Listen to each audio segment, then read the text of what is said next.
अमर कथा की महिमा, जिसे सुनने मात्र से पाप नष्ट हो जाते हैं। एक बार माता पार्वती भोलेनाथ के लिए भांग घोट रही थी। तभी नारद मुनि आकर कहते हैं, माता क्या कर रही हो?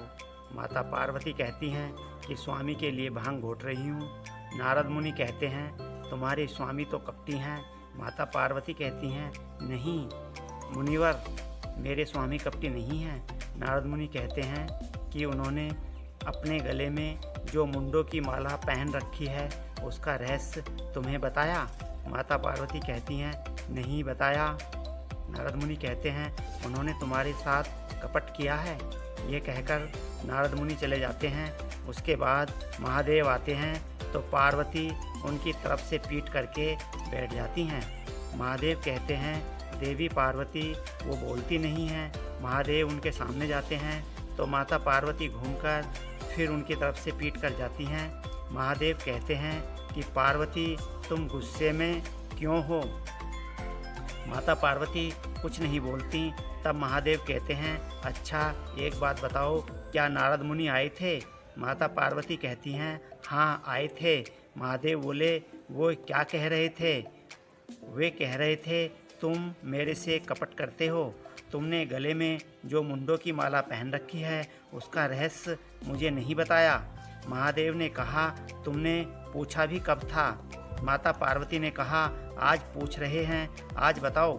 महादेव कहते हैं, मेरे गले की माला में जो मुंड हैं वो तुम्हारे ही मुंड हैं। जब तुम मर जाती हो तो मैं तुम्हारे मुंड काटकर माला में डाल लेता हूँ।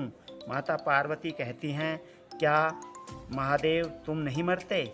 महादेव कहते हैं, नहीं हम नहीं मरते, हम अमर हैं। माता पार्वती कहती हैं, तुम अमर हो तो फिर मैं मर क्यों जाती हूँ? महादेव कहते हैं कि तुम तत्वज्ञान नहीं जानती और मैं तत्वज्ञान जानता हूँ। पार्वती कहती हैं कि स्वामी उस तत्वज्ञान को मुझे भी बताओ ताकि मैं भी अमर हो जाऊँ। महादेव कहते हैं, ये तत्वज्ञान बैरागी के लिए है और तुम्हें यहाँ की हर वस्तु से राग है, इसलिए तुम्हें ये स्थान छोड़ना पड़ेगा।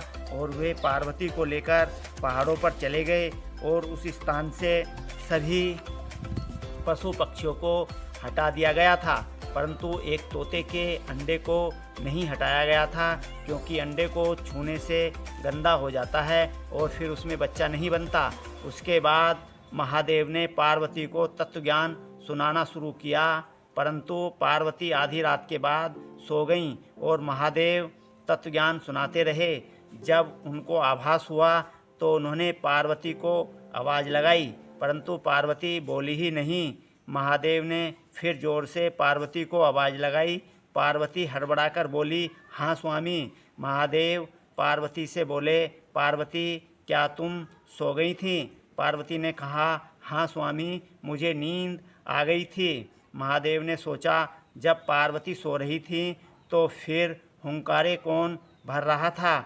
महादेव के तलाश करने पर पता चला कि तोते के अंडे का बच्चा हुंकारे भर रहा था। इस पर महादेव ने कहा कि तू तत्वज्ञान का अधिकारी नहीं था, इसलिए मैं तुझे मृत्युदंड देता हूँ। यह सुनकर तोते का बच्चा भागने लगा तो महादेव ने त्रिशूल उठाया और उसके पीछे छोड़ दिया। तोते का बच्चा आगे आगे और त्रिशूल पीछे पीछे। व्यास जी की पत्नी मुख खोलकर जम्भाई ले रही थी। तोते का बच्चा उनके खुले मुख से प्रवेश कर गर्भ में चला गया।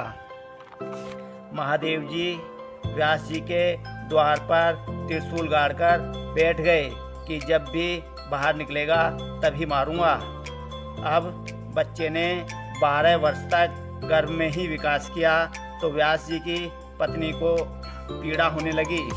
इस पर व्यास जी ने नारद मुनि को याद किया और नारद मुनि आए, उनसे सारी पीड़ा बताई गई। तो नारद मुनि ने बच्चे से कहा, बाहर आ जाओ, तुम्हारी माता को बहुत पीड़ा हो रही है।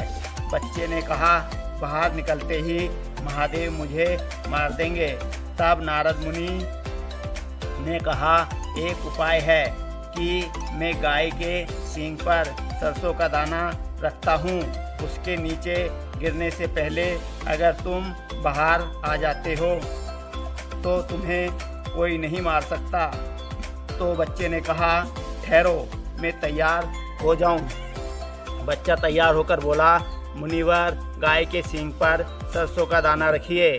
नारद मुनि ने गाय के सींग पर सरसों का दाना रखा तो दाना नीचे गिरने से पहले ही बच्चा गर्भ से बाहर आ गया और तुरंत वहाँ से जाने लगा।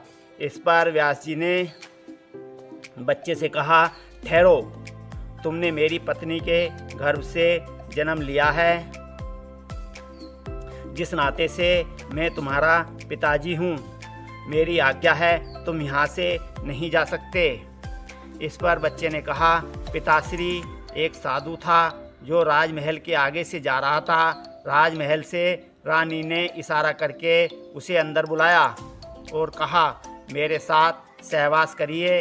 साधु के मना करने पर रानी ने उसे जान से मरवाने की धमकी दी। मृत्यु के डर से साधु ने हाँ कर दी। इतने में ही सफाई करने वाली महत रानी आ जाती है।